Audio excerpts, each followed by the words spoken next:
The Adventure of the Creeping Man. Mr. Sherlock Holmes always believed that I should publish the strange facts about Professor Presbyterian, if only to stop the bad rumours which, about 20 years ago, troubled the university and were repeated in the learned societies of London. However, there were some problems in the way, and the real story of this unusual case stayed locked in the tin box which holds many records of my friend's adventures. Now we have finally received permission to make public the facts of one of the very last cases Holmes worked on before he retired. Even now, some care and caution must be shown in telling this matter to the public. It was one Sunday evening early in September of the year 1903 when I received one of Holmes's short messages. Come at once if convenient. If inconvenient, come all the same. S.H. Our relations in those later days were unusual. He was a man of habits, narrow and very focused habits, and I had become one of them. I was, as an institution, like the violin, the shag tobacco, the old black pipe, the index books, and other things perhaps less reasonable. When there was a case of active work and a partner was needed whom he could trust to be steady, my role was clear. But besides this, I also had other uses. I was a stone to sharpen his mind. I made him more active. He liked to think aloud when I was there. His remarks could hardly be said to be spoken to me. Many of them could just as well have been said to his bedstead. But still, since it was his habit, it was somehow useful that I listened and sometimes spoke. If I annoyed him by a certain slow and careful way of thinking, that annoyance only made his own quick and burning ideas shine even brighter and faster. Such was my simple role in our friendship. When I arrived at Baker Street, I found him sitting small in his armchair, with his knees drawn up, his pipe in his mouth, and his forehead wrinkled with thought. It was clear that he was in the middle of some troubling problem. With a wave of his hand, he pointed to my old armchair, but for half an hour he gave no other sign that he knew I was there. Then suddenly he seemed to come back from his deep thoughts, and with his usual strange smile he welcomed me again to what had once been my home. You will excuse a certain absence of mind, my dear Watson, said he. Some curious facts have been given to me during the last 24 hours, and they have brought up some wider thoughts. I'm seriously thinking of writing a short paper about the uses of dogs in the work of a detective. But surely, Holmes, this has been studied, said I. Bloodhounds, sleuth-hounds. No, Watson, that side of the matter is, of course, clear. But there is another side which is much more delicate. You may remember that in the case which you, in your dramatic way, joined with the Copper Beechers, I was able, by watching the mind of the child, to make a conclusion about the criminal habits of the very proud and respectable father. Yes, I remember it well. My line of thought about dogs is similar. A dog shows the family life. Who ever saw a lively dog in a sad family, or a sad dog in a happy family? Angry people have angry dogs, dangerous people have dangerous dogs, and their changing moods may show the changing moods of others. I shook my head. Surely, Holmes, this is a little hard to believe, said I. He filled his pipe again and sat down, taking no notice of my remark. The real use of what I have said is very close to the problem I am now studying. It is a tangled thread, you see, and I am looking for a loose end. One possible loose end is this question. Why does Professor Presbyterian's loyal wolfhound, Roy, try to bite him? I leaned back in my chair with some disappointment. Was it for so small a question as this that I had been called away from my work? Holmes looked across at me. The same old Watson, said he. You never learn that the most serious matters may depend on the smallest things. But it is not strange that a calm elderly thinker, you have heard of Presbyterian, of course, the famous Camford physiologist, that such a man, whose friend has always been his faithful wolfhound, should now have been twice attacked by his own dog. What do you think of it? The dog is sick. Well, that must be thought about, but he attacks no one else, and he does not seem to trouble his master, except on very special times. Strange, Watson, very strange. But young Mr. Bennet is early, if that is his ring. I had hoped to talk longer with you before he came. There was a quick step on the stairs, a sharp knock at the door, and a moment later the new client came in. He was a tall, good-looking young man about 30, well-dressed and elegant, but with something in his manner that showed the shyness of a student more than the confidence of a man of the world. He shook hands with Holmes, and then looked at me with some surprise. "This matter is very delicate, Mr. Holmes," he said. "Think about the relation I have to Professor Presbury, both in private and in public. I can hardly defend myself if I speak in front of any third person. Do not worry, Mr. Bennet. Dr. Watson is the very spirit of trust, and I can promise you that this is a case in which I will probably need an assistant." "As you wish, Mr. Holmes. I am sure you will understand why I keep some reserves in the matter. You will understand it, Watson, when I tell you that this gentleman, Mr. Trevor Bennet, is the professional assistant of the great scientist, lives in his house, and is engaged to his only daughter. Surely we must agree that the professor has every right to his loyalty and care. But it may best be shown by taking the needed steps to explain this strange mystery." "I hope so, Mr. Holmes. That is my only purpose. Does Dr. Watson know the situation?" "I have not had the time to explain it." "Then perhaps I had better tell the story again before I explain some new events." "I will tell it myself," said Holmes, "so that I can show the events in their correct order. The Professor, Watson, is a man with a European reputation. His life has been academic. There has never been the smallest scandal. He is a widower with one daughter, Edith. He is, I understand, a man of very strong and determined, one could almost say fighting character. So things remained until only a few months ago. Then the flow of his life was broken. He is 61 years old, but he became engaged to the daughter of Professor Morphy, his colleague in the chair of comparative anatomy. It was not, as I understand, the careful courtship of an older man, but instead the passionate madness of youth, for no one could have shown himself as a more devoted lover. The young lady, Alice Morphy, was a most perfect girl both in mind and in body, so that there was every excuse for the professor's deep love. Still, it did not have full approval in his own family.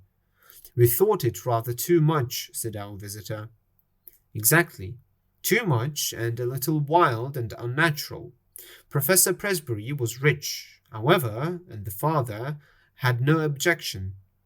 The daughter, however, had other ideas, and there were already several men asking for her hand, who, if they were less suitable in the eyes of the world, were at least nearer to her in age. The girl seemed to like the professor in spite of his strange ways. It was only his age that stood in the way. At this time, a small mystery suddenly darkened the usual routine of the professor's life. He did something he had never done before. He left home and gave no sign of where he was going. He was away for 2 weeks, and returned looking rather tired from the travel. He said nothing about where he had been, although he was usually the most open of men. By chance, however, our client here, Mr. Bennet, received a letter from a fellow student in Prague, who said that he was glad to have seen Professor Presbury there, although he had not been able to speak to him. Only in this way did his own family learn where he had gone. Now we come to the main point. From that time onwards, a strange change came over the professor. He became secretive and sly. Those around him always felt that he was not the same man they had known, but that he was under some shadow which had made his better qualities darker. His mind was not harmed. His lectures were as brilliant as before. But always there was something new, something dark and unexpected. His daughter, who had loved him deeply, tried again and again to bring back the old closeness and to break through this mask which her father seemed to wear. You, sir, as I understand, did the same, but all was useless. And now, Mr. Bennet, please tell in your own words the incident of the letters. You must understand, Dr. Watson, that the professor had no secrets from me. If I had been his son or his younger brother, I could not have enjoyed his trust more completely. As his secretary, I managed every paper which came to him, and I opened and sorted his letters. Shortly after his return, all this was changed. He told me that some letters might come to him from London, which would be marked with a cross under the stamp. These were to be kept aside for his eyes only. I may say that several of these letters did pass through my hands, that they had the E.C. mark and were in poor and uneducated handwriting. If he answered them at all, the answers did not pass through my hands nor into the letter basket where our correspondence was kept. And the box, said Holmes. Ah, yes, the box. The professor brought back a small wooden box from his travels. It was the one thing which suggested a trip to the continent, for it was one of those strange carved things which people connect with Germany. He placed it in his instrument cupboard. One day, while looking for a cannula, I picked up the box. To my surprise, he became very angry, and he spoke to me with words that were almost savage because of my curiosity. It was the first time such a thing had happened, and I was deeply hurt. I tried to explain that it was only an accident and that I had touched the box, but all that evening I felt that he looked at me harshly and that the incident was troubling his mind. Mr. Bennet took a small diary book from his pocket. That was on July 2, said he. You are certainly an excellent witness, said Holmes. I may need some of these dates which you have written. I learned method, among other things, from my great teacher. From the time that I noticed something strange in his behavior, I felt that it was my duty to study his case. So I have it written here that it was on that very day, July 2nd, that Roy attacked the professor as he came from his study into the hall. Again, on July 11th, there was a similar scene, and then I have a note of another on July 20th. After that, we had to send Roy away to the stables. He was a dear and loving animal, but I fear I am tiring you. Mr. Bennet spoke in a voice of complaint, for it was very clear that Holmes was not listening. His face was stiff, and his eyes stared without focus at the ceiling. With an effort, he pulled himself back. Strange, very strange, he whispered. These details were new to me, Mr. Bennet. I think we have now clearly gone over the old facts, have we not? But you spoke of some new developments. The pleasant, open face of our visitor grew dark, shadowed by some serious memory. What I speak of happened the night before last, said he. I was lying awake about 2 in the morning, when I heard a dull, muffled sound coming from the passage. I opened my door and looked out. I should explain that the professor sleeps at the end of the passage. The date being? Asked Holmes. Our visitor was clearly annoyed at such an important interruption. I have said, sir, that it was the night before last, that is, September 4th. Holmes nodded and smiled. Please continue, said he. He sleeps at the end of the passage, and he would have to pass my door to reach the staircase. It was a truly frightening experience, Mr. Holmes. I think that I am as strong in nerves as my neighbours, but I was shaken by what I saw. The passage was dark, except that one window halfway along threw a patch of light. I could see that something was moving along the passage, something dark and bent low. Then suddenly it came into the light, and I saw that it was he. He was crawling, Mr. Holmes, crawling. He was not quite on his hands and knees. I should say rather on his hands and feet, with his face hanging down between his hands. Yet he seemed to move with ease. I was so frozen by the sight that only when he had reached my door was I able to step forward and ask if I could help him. His answer was shocking. He jumped up, shouted some terrible word at me, and hurried past me and down the staircase. I waited for about an hour, but he did not return. It must have been daylight before he came back to his room. "Well, Watson, what do you make of that?" asked Holmes, with the manner of a pathologist showing a rare case. "Lumbago, perhaps? I have known a severe attack make a man walk in just such a way, and nothing would be harder on the temper." "Good, Watson. You always keep us firmly on the ground, but we cannot really accept lumbago, since he was able to stand upright in a moment." "He was never in better health," said Bennet. "In fact, he is stronger than I have known him for years. But these are the facts, Mr. Holmes. This is not a case in which we can ask the police. And yet we are completely lost about what to do, and we feel in some strange way that we are moving towards disaster. Edith, Miss Presbury, feels the same as I do, that we cannot just wait without action any longer. It is certainly a very strange and suggestive case. What do you think, Watson?" "Speaking as a doctor," said I, "it seems to be a case for a specialist in the mind. The old gentleman's brain processes were disturbed by the love affair. He made a journey abroad in the hope of freeing himself from the passion. His letters and the box may be connected with some other private business, a loan, perhaps, or share certificates, which are in the box. And the wolfhound no doubt disapproved of the financial business. No, no, Watson, there's more in it than this.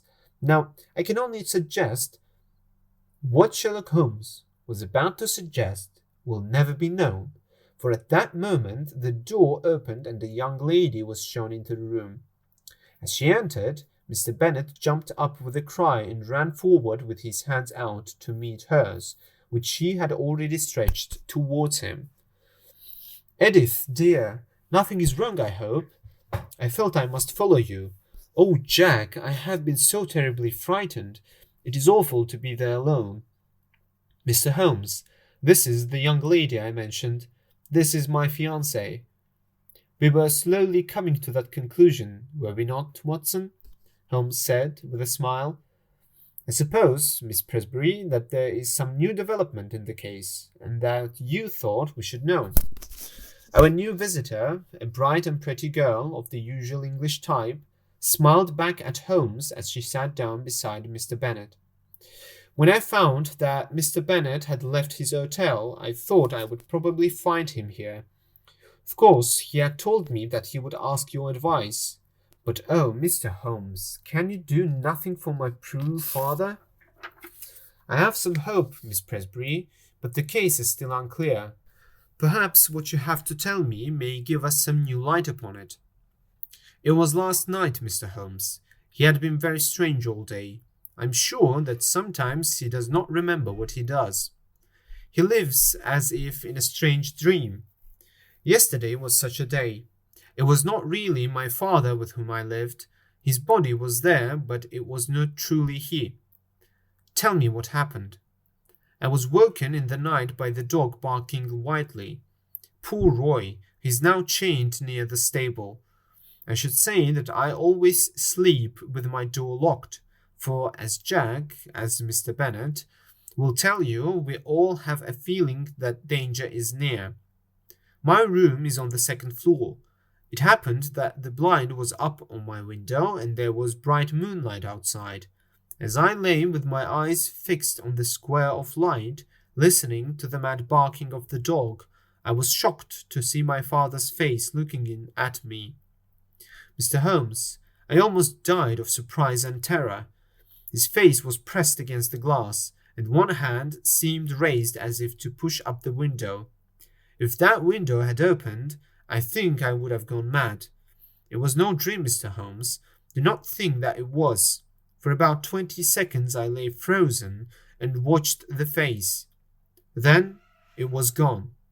But I could not jump out of bed and look after it. I lay cold and shaking until morning. At breakfast he was sharp and fierce in his manner, and he said nothing about the adventure of the night. Nor did I, but I made an excuse to come to town, and here I am." Holmes looked completely surprised at Miss Presbury's story. "My dear young lady, you say that your room is on the second floor. Is there a long ladder in the garden? No, Mr. Holmes. That is the amazing part of it. There's no possible way to reach the window, and yet he was there. The date being September 5, said Holmes. That certainly makes the matter more complicated. Now it was the young lady's turn to look surprised. This is the second time you have spoken of the date, Mr. Holmes, said Bennet. Is it possible that it has anything to do with the case? It is possible, very possible, and yet I do not have all my facts at present. Perhaps you are thinking of the connection between madness and the phases of the moon. No, I assure you, it was quite a different line of thought. Perhaps you can leave your notebook with me and I will check the dates. Now I think, Watson, that our plan is perfectly clear. This young lady has told us, and I have the greatest trust in her feeling, that her father remembers little or nothing of what happens on certain dates. We will therefore visit him if he had given us an appointment on such a date. He will believe it is only his own poor memory. In this way we will begin our plan by having a close look at him. That is excellent, said Mr. Bennet. I warn you, however, that the professor is quick-tempered and violent at times. Holmes smiled. There are reasons why we must come at once. Very strong reasons if my ideas are correct. Tomorrow, Mr. Bennet will certainly see us in Camford. There is, if I remember rightly, an inn called the Chequers, where the wine used to be better than average and the sheets were above reproach. I think, Watson, that our place for the next few days could be much less comfortable. Monday morning found us on our way to the famous university town. An easy thing for Holmes, who had no duties to leave behind, but one which meant hurried planning and rushing for me, since my medical practice was by this time quite large. Holmes said nothing about the case until after we had left our suitcases at the old inn of which he had spoken. I think, Watson, that we can catch the professor just before lunch. He lectures at 11, and should have a break at home. What excuse can we possibly give for calling? Holmes looked at his notebook. There was a time of excitement on August 26. We will assume that he is not very clear about what he does at such times. If we insist that we are there by appointment, I think you will not dare to argue against us. Have you the boldness needed to carry it out? We can only try. Excellent, Watson. A mix of the busy bee and Excelsior. We can only try. That is the motto of our firm. A friendly local will surely guide us. Such a one, on the back of a smart hansom, carried us past a row of old colleagues, and finally turned into a three-lined road and stopped at the door of a charming house, surrounded by lawns and covered with purple wisteria. Professor Presbury was clearly living in a place that showed not only comfort but also luxury. As we stopped, a grey head appeared at the front window, and we saw a pair of sharp eyes under heavy brows looking at us through large horn glasses. A moment later we were in his study, and the strange scientist, whose odd behaviour had brought us from London, was standing before us. There was no sign of strangeness either in his manner or his looks, for he was a heavy, large-faced man, serious, tall, and dressed in a frock coat, with the dignity which a lecturer should have. His eyes were the most striking part of him, sharp, watchful, and clever to the edge of cunning. He looked at our cards. "Please, sit down, gentlemen. What can I do for you?" Mr. Holmes smiled kindly.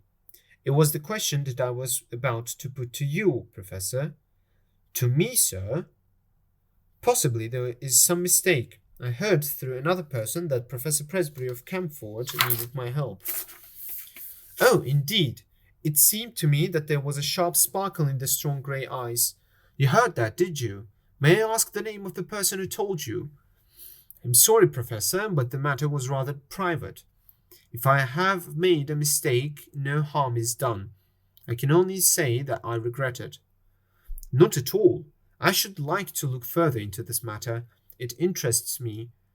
Have you my piece of writing, any letter or telegram to support your statement? No, I have not. I suppose that you do not go so far as to say that I called you here. I would prefer not to answer any questions, said Holmes. No, I dare say not, said the professor sharply. However, that particular question can be answered very easily without your help. He walked across the room to the bell. Our London friend, Mr. Bennet, answered the call. Come in, Mr. Bennet. These two gentlemen have come from London under the idea that they were called here. You handle all my letters. Have you a record of anything sent to a person named Holmes?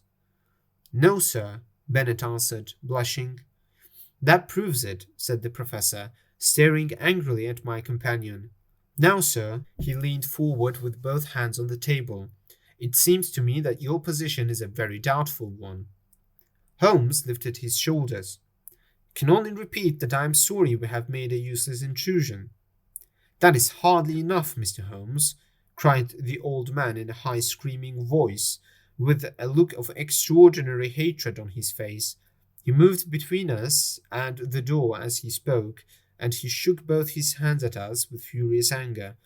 You cannot get out of it so easily as that.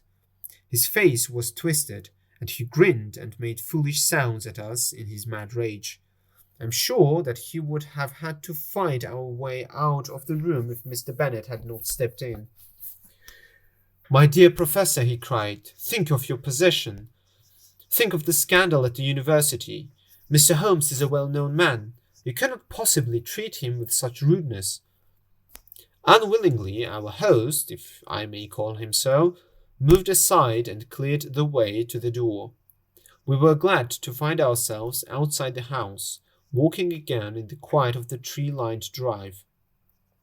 Holmes seemed very amused by what had happened. Our learned friend's nerves are not in good order, said he. Perhaps our visit was a little rough, and yet we have gained the personal contact which I wanted. But dear me, Watson, he's surely following us. The man is still after us. We heard the sound of running feet behind us, but to my relief it was not the dangerous professor, but his assistant, who came round the curve of the drive. He ran up to us out of breath. I'm sorry, Mr. Holmes. I wish to apologize. My dear sir, there's no need. It is all part of professional experience.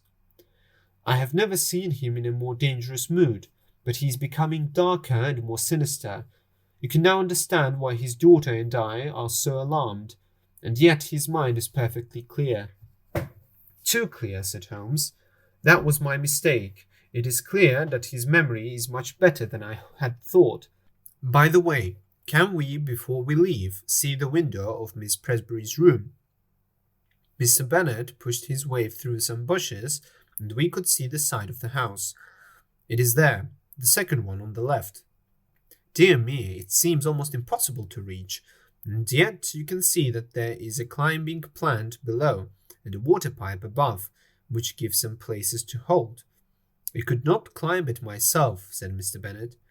Very likely. It would certainly be a dangerous thing for any normal man. There is one other thing I wanted to tell you, Mr. Holmes. I have the address of the man in London to whom the professor writes. It seems he wrote this morning, and I learned it from his blotting paper. It is a shameful position for a trusted secretary, but what else can I do? Holmes looked at the paper and put it into his pocket. Dorak. Strange name. Slavonic, I think. Well, it is an important link in the chain. We will return to London this afternoon, Mr. Bennet. I see no good reason for staying. We cannot arrest the professor because he has done no crime, nor can we restrain him, for we cannot prove that he is mad. No action is possible yet. Then what are we to do? A little patience, Mr. Bennet. Things will soon be clearer. Unless I am wrong, next Tuesday may be the turning point. We shall certainly be in Camford on that day. Meanwhile, the situation is clearly unpleasant, and if Miss Presbury can extend her visit, that is easy. Then let her stay until we can assure her that all danger is over.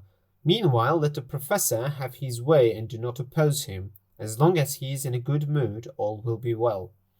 There he is, said Bennet in a frightened whisper. Looking through the branches, we saw the tall, straight figure come out of the hall door and look around him. He stood leaning forward, his hands hanging straight before him, his head turning from side to side. The secretary, with a last wave, slipped away among the trees, and we soon saw him join his employer again. The two went into the house together, speaking in what seemed to be a lively and even excited conversation. "I expect the old gentleman has been putting things together," said Holmes, as we walked back to the hotel. "He seemed to me to have a very clear and logical brain from the little I saw of him. Explosive, no doubt, but from his point of view he has some reason to explode if detectives are set on his track, and he suspects his own household of doing it. I think our friend Bennet is going to have an uncomfortable time." Holmes stopped at a post office and sent a telegram on the way. The answer reached us in the evening, and he threw it across to me. "Have visited the Commercial Road and seen Dorak. Polite man, bohemian, elderly, keeps large general store. Mercer." "Mercer is after your time," said Holmes. "He is my man for general routine business. It was important to know something about the man with whom our professor was secretly corresponding. His nationality fits with the Prague visit." "Thank goodness, something connects with something," said I. "At present it looks like we are faced with a long chain of strange events which do not fit together. For example, what possible link can there be between an angry wolfhound and a visit to Bohemia, or either of them with a man crawling down a passage at night? And about your dates, that is the greatest puzzle of all." Holmes smiled and rubbed his hands. We were sitting in the old sitting room of the ancient hotel with a bottle of the famous wine that Holmes had spoken of on the table between us. "Well, now, let us take the dates first," said he, with his fingertips together and his manner as if he were speaking to a class. "This excellent young man's diary shows that there was trouble on July 2nd, and from then on it seems to have been every 9 days, with only one exception as far as I remember. So the last incident on Friday was on September 3rd, which also fits the series, as did August 26th, which came before it. This cannot be a chance." I had to agree. "Let us, then, suppose for now that every 9 days the professor takes some strong drug which has a short but very poisonous effect. His naturally violent nature is made worse by it. He learned to take this drug while he was in Prague, and now he is supplied with it by a Bohemian contact in London. This all fits together, Watson. But the dog, the face at the window, the creeping man in the passage. Well, well, we have made a start. I should not expect any new events until next Tuesday. In the meantime, we can only keep in touch with our friend Bennet and enjoy the pleasures of this charming town." In the morning, Mr. Bennet came quietly to bring us the latest news. As Holmes had guessed, times had not been easy for him. Without openly blaming him for our visit, the professor had spoken to him roughly and rudely, and clearly felt some strong anger. This morning, however, he was quite normal again, and had given his usual brilliant lecture to a crowded class. "Apart from his strange fits," said Bennet, "he actually has more energy and life than I can ever remember, and his brain was never clearer. But it is not he, it is never the man we have known." "I don't think you have anything to fear now for at least a week," Holmes replied. "I'm a busy man, and Dr. Watson has his patients to care for. Let us agree to meet here at this time next Tuesday, and I shall be surprised if, before we leave you again, we cannot explain, if not end, your troubles. Meanwhile, keep us informed of what happens." I saw nothing of my friend for the next few days, but on the following Monday evening I received a short note asking me to meet him the next day at the train. From what he told me as we travelled up to Camford, all was well. The peace of the professor's house had not been broken, and his own behaviour was perfectly normal. This was also the report which Mr. Bennet gave us when he came to see us that evening at our old rooms in the Chequers. He heard from his London correspondent today. There was a letter and there was a small packet, each marked with the cross under the stamp, which warned me not to touch them. There has been nothing else. That may be quite enough, said Holmes seriously. Now, Mr. Bennet, I think we shall come to some conclusion tonight. If my reasoning is correct, we should have a chance of bringing the matter to an end. To do this, it is necessary to keep the professor on the watch. I suggest, therefore, that you stay awake and on guard. If you hear him pass your door, do not stop him, but follow him as quietly as you can. Dr. Watson and I will not be far away. By the way, where's the key of that little box you spoke of? Upon his watch chain. I think our search must go on in that direction. At the worst, the lock should not be very difficult. Have you any other strong man on the property? There is the coachman, MacPhail. Where does he sleep? Over the stables. We might need him. Well, we can do no more until we see how things develop. Goodbye, but I expect we shall see you again before morning. It was nearly midnight before we took our place among some bushes directly opposite the professor's hall door.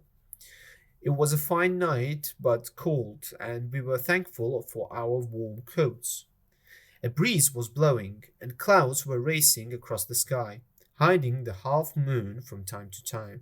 It would have been a gloomy watch if not for the expectation and excitement that kept us alert, for my comrade's assurance that we had probably reached the end of the strange chain of events which had taken our attention.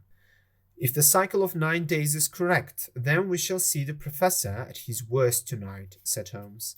The fact that these strange signs began after his visit to Prague, that he secretly writes to a Bohemian dealer in London, who surely represents someone in Prague, and that he received a packet from him today, all this points in one direction. What he takes and why he takes it are still not known to us, but that it comes in some way from Prague is clear. He takes it under strict orders, which create this 9th-day pattern. The first thing which caught my attention. But his symptoms are very unusual. Did you notice his knuckles? I had to admit that I had not. Thick and hard in a way I have never seen before. Always look at the hands first, Watson, then the cuffs, the knees of the trousers, and the boots. Very strange knuckles, which can only be explained by the way of moving that I observed. Holmes stopped, and suddenly struck his hand to his forehead. Oh, Watson, Watson, what fool I have been! It seems impossible, and yet it must be true. All points in one direction. How could I not see the connection? Those knuckles, how could I miss them? And the dog, and the ivy. Surely it is time that I retired into that little farm of my dreams. Look out, Watson. Here he is. We shall have the chance to see it with our own eyes. The hall door opened slowly, and against the light from inside we saw the tall figure of Professor Presbury. He was wearing his dressing gown.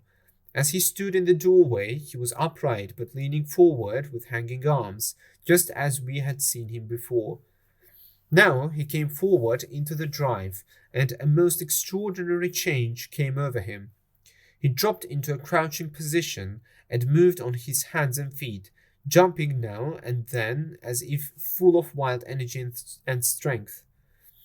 He went along the front of the house and then around the corner.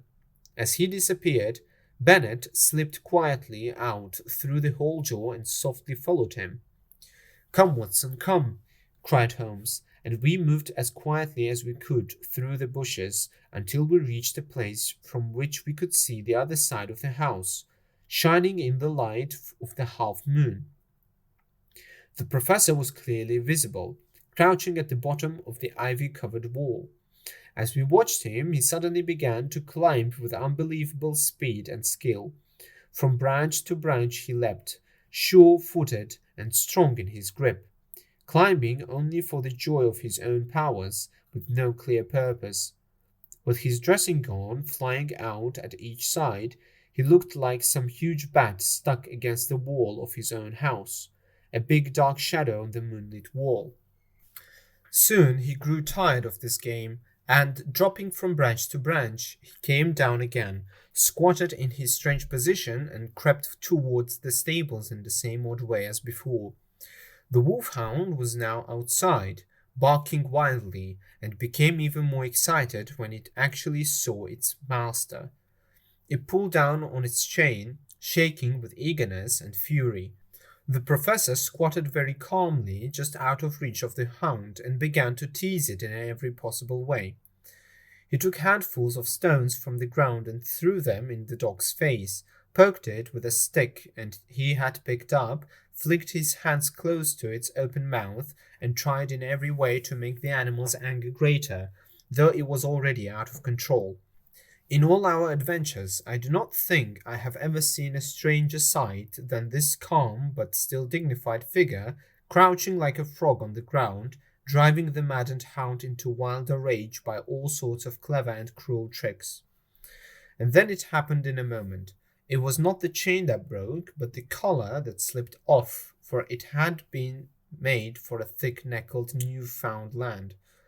We heard the sound of falling metal, and the next instant dog and man were rolling on the ground together, the one roaring in rage, the other screaming in a high, strange voice of terror.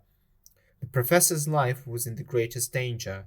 The fierce creature had him by the throat, its teeth biting deep, and he was unconscious before we could reach them and drag them apart. It might have been very dangerous for us, but Bennet's voice and presence calmed the wolfhound at once. The noise had brought the sleepy and astonished coachman from his room above the stables. "I'm not surprised," said he, shaking his head. "I've seen him at this before. I knew the dog would get him sooner or later." The hound was tied up again, and together we carried the professor up to his room, where Bennet, who had a medical degree, helped me to dress his torn throat. The sharp teeth had gone dangerously near the main artery, and the bleeding was serious. In half an hour the danger was past. I had given the patient an injection of morphia, and he had fallen into deep sleep. Then, and only then, were we able to look at each other and consider the situation. "I think a first-class surgeon should see him," said I. "For God's sake, no," cried Bennet. "At this moment the scandal is only inside our own house. It is safe with us. If it goes outside these walls, it will never end. Think of his position at the university, his European name, the feelings of his daughter." "Yes, exactly," said Holmes. "I believe it may be possible to keep the matter with ourselves, and also to stop it from happening again, now that we are free to act. The key from the watch chain, Mr. Bennet. MacPhail will watch the patient and tell us if there is any change. Let us see what we can discover in the professor's strange box." There was not much, but it was enough. An empty bottle, another almost full, a hypodermic needle, several letters in a strange foreign hand. The signs on the envelopes showed that they were the ones which had broken the usual work of the secretary, and each was dated from the Commercial Road and signed A. Dvorak. They were only bills to say that a new bottle was being sent to Professor Presbury, or notes to show that money was received. There was one more envelope, however, in a more educated hand, and with the Austrian stamp that showed it came from Prague. "Here we have what we need," cried Holmes, as he pulled out the paper inside. "Honored colleague," it said, "since your respected visit, I have thought much about your case, and even though in your situation there are some special reasons for the treatment, I still warn you to be careful, as my results have shown that it is not without a certain danger.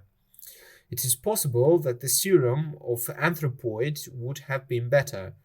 As I told you, I used the black-faced langur because I could get one. Langur is, of course, an animal that crawls and climbs, while anthropoid walks upright and is in every way closer to man. I ask you to take every possible care so that there will be no early discovery of the process.